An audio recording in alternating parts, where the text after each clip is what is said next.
Okay, today I'm going to show you how to do a T-connection connecting 3 lines of heat cable together at a junction point.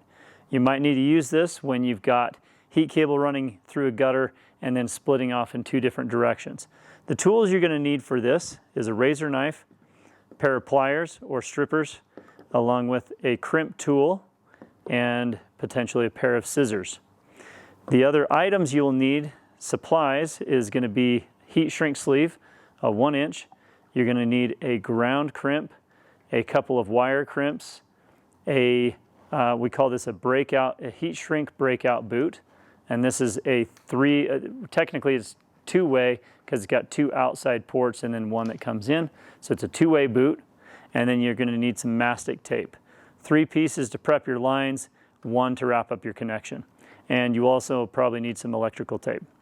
All right, let's go ahead and get into this.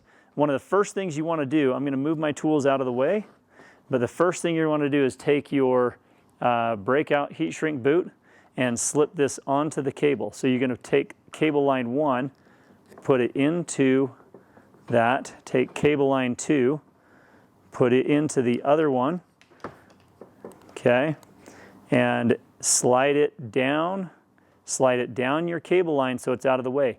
Do this first so that you don't have to undo your connection and then put this on after. We see people miss that quite often. So there we go. We're going to slip that down the line and move that out of the way. The next thing you want to do is actually take your heat shrink sleeve and slide it on there as well. Okay, so those are down out of the way.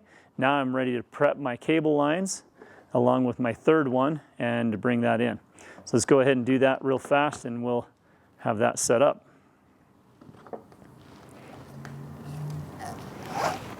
Okay, I'm going to pull those off, ditch this, ditch that.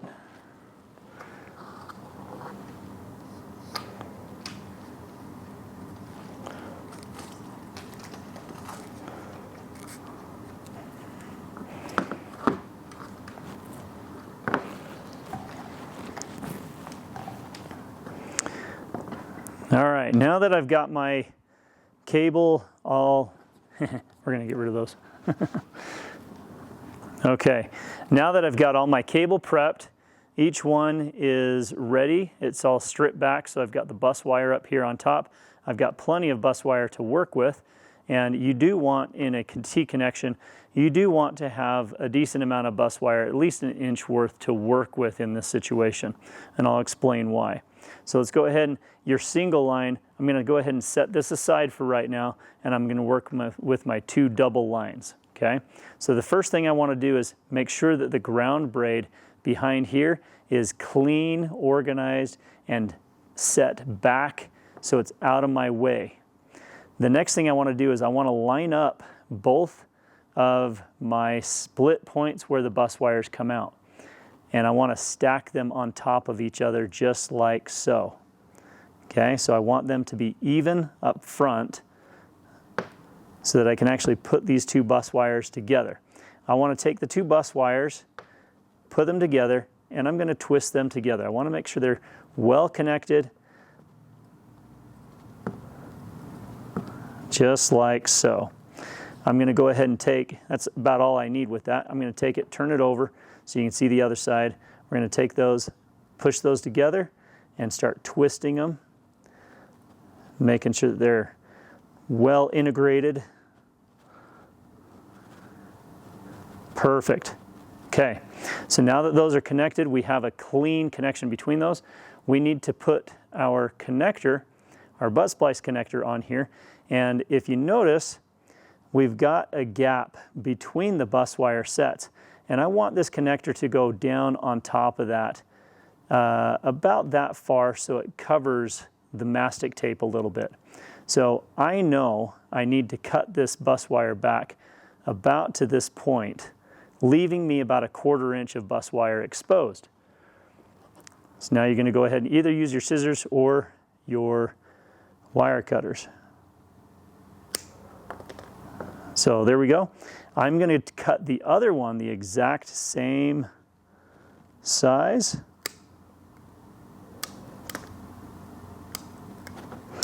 There we go. Okay, so there is not much left on there, but it's just enough that I can put this crimp on that, push it down over the mastic tape, and make sure that I've got a good connection to that point. Same thing with this other one. So this point, let's go ahead and push that on there. You can also use the crimp tool to hold your splice, your connector, push that on there, and crimp that guy down. Always make sure you've got a good connection, so give it a good tug and a pull. That's feeling pretty good. Now I'm going to go ahead and take the second one. I'm going to flip this over just for convenience. We're going to slide that on. I'm going to push that onto that mastic tape, crimp that thing down. Give it a good tug for test. And you can see I have my connector is far down on this mastic tape, really kind of concealing all of any wire that was underneath. Nothing is exposed, and that's how we want it, okay? So now we need to connect the other line into the other ends of the connectors. Now this one, I want to cut the bus wire a little bit further out. So 1/4 inch is what I need. I'm gonna cut it about a 1/2 inch out, giving me just a little extra. I like doing this when I have a single line bus wire. I will pinch that on a halfway point, and then I will fold it back. Gives me just a little bit extra material for the crimp to get a hold of and to grab. This one wasn't quite folded in half, so I'm going to actually come back and redo that one. That's better. I like that a lot better. There we go. So now that we got these two ready to go, I'm going to go ahead and take my crimp tool and use it to hang on to the crimp, the connector. Notice I have my ground braid wires here available and on the top side, and I'm doing the same thing with this piece so that the ground wires are on top. I'm going to gently slide these bus wires into the connector. At that point, I'm going to push that connector on there, crimp it down, nice and snug. I'm going to turn that over and do the same thing on this far side. There we go. Okay, so now I can give it a good tug. I know those are solid, they're connected well. The crimps are looking good. I have zero bare wire exposed. The mastic tape is covering everything, so everything is looking really good. At this point, it may not be a bad idea to measure your cable to make sure your connection's good. At any point, if you question or wonder if you should check it, measure your cable and make sure that it is sitting good and testing well. So now I'm going to go ahead and take this other piece of mastic tape, and we're going to go ahead and just wrap it onto the inside right here. And I'm going to mastic tape this connection all the way around.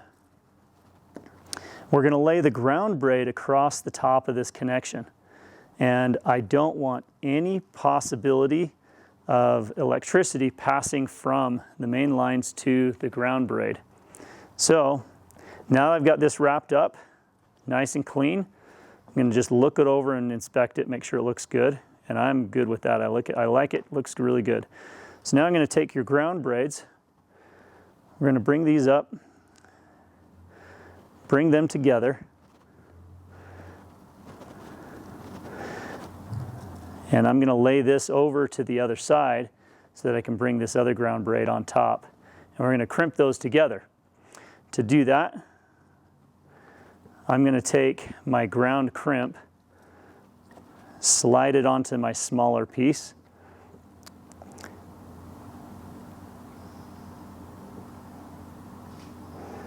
there we go. And I'm going to take the larger ones there and I'm going to push those in to the ground crimp. These loose ends on the ground, sometimes you have to twist those up, make sure they stay out of the way. There we go.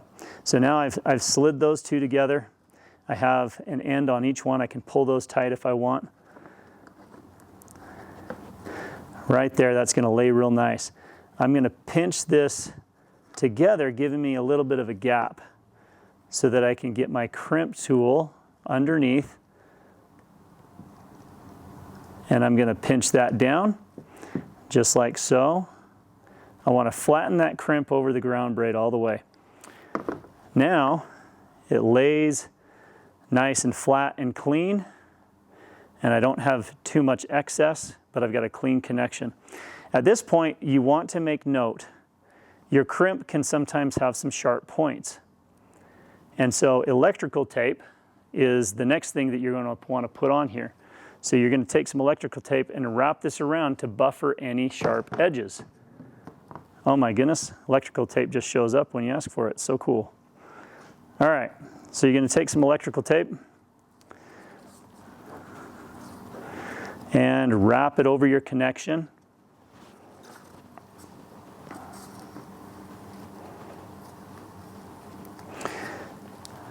It's a good idea to go all the way back to your cable, to the outer jacket. Make sure that all of your ground braid is covered so that no sharp points can poke through the heat shrink when it softens. You don't want any holes being created. Okay, so now our connection is sealed up as far as the electrical tape goes, and we're ready to heat shrink it. But before you heat shrink it, you want to make sure you measure this. If you did something incorrect in here and it's reading wrong, now's the time to open up and correct it. I'm going to assume that I've measured this and everything is good. So I'm going to take my 1-inch heat shrink. I'm going to slide this down, and I mark it with my thumb on this end, giving me an idea of where my halfway mark is, and halfway would be about here. So I'm going to mark that and then slide this back. I know I've covered my connection at that point. So I can go ahead and heat this down, and then we're going to put the boot on after.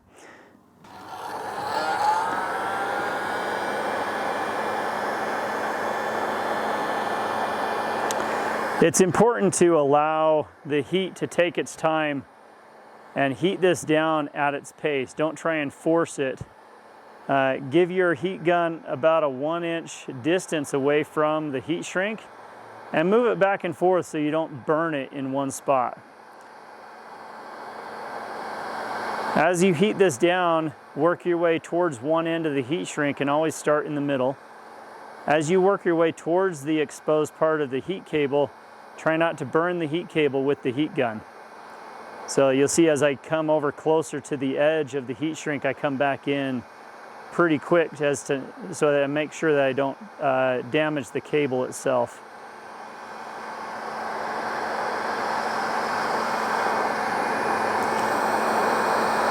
You'll want to rotate this periodically just so you can get all sides of the heat shrink and make sure you shrink it down all the way.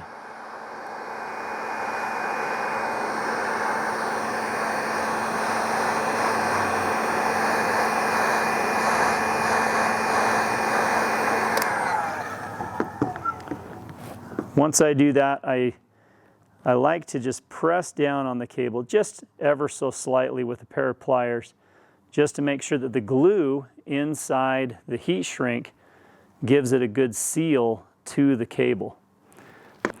Now I'm going to go ahead and heat shrink or shrink down the heat shrink on the other end of this.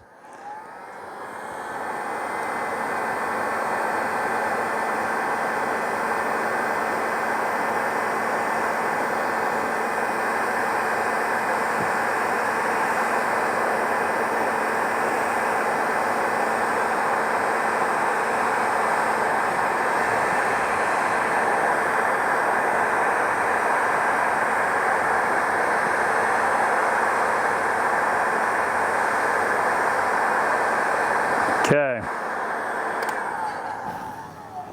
It's funny, I don't know how I ended up so off, but anyway, usually you're going to put this right center. I am on the heat tape out here though, which is covered, and that's good. But in a T-connection, this is why it's so important to do these correctly. When you have two lines of cable going into one single line or a sleeve of heat shrink, you have the inside crack right there where water can find its way in. This is the reason why a boot is so important. So these boots, we're going to slide this on over the top. Now, I am doing this in a specific order. I want to explain why. If you heat shrink down your sleeve first and then put the boot over the top, it's going to be identifiable that this was done correctly with the proper boot on top. If you put the boot on and then put the heat shrink over the top of it and cover the boot, you cannot visually identify if your T-connection was done properly.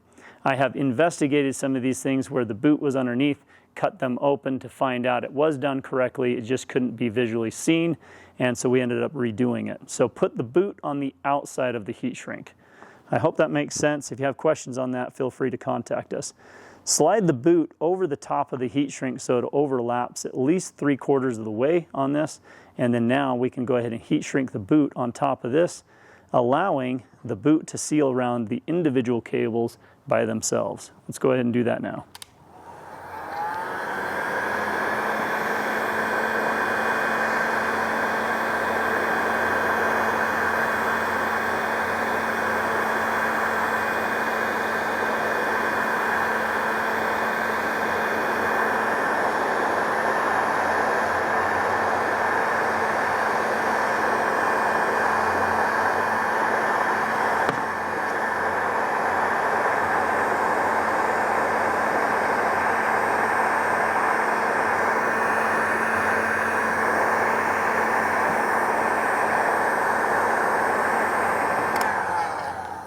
Okay, so at this point, everything should be sealed up. We have 3 lines of cable coming into one connection point. The single line is sealed up around the single sleeve of heat shrink. The 2 lines coming in are sealed up around the 2 input ports of the boot. So this creates a watertight seal of your heat tape. And of course, before sealing this up, measure your line, double check, make sure the connection is good. But this is the proper way to do a T-connection on heat shrink on self-regulating cable so that it can last long term. Yep, there's not much more to this. I hope that this is helpful. Watch for the other videos so you can learn more about the connections and proper ways to do this.